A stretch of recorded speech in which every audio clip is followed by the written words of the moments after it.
Drága testvér, elmesélem az én életem.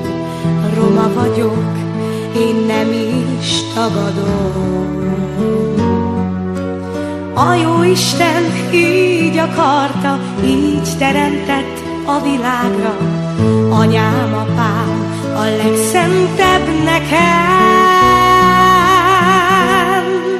Fekete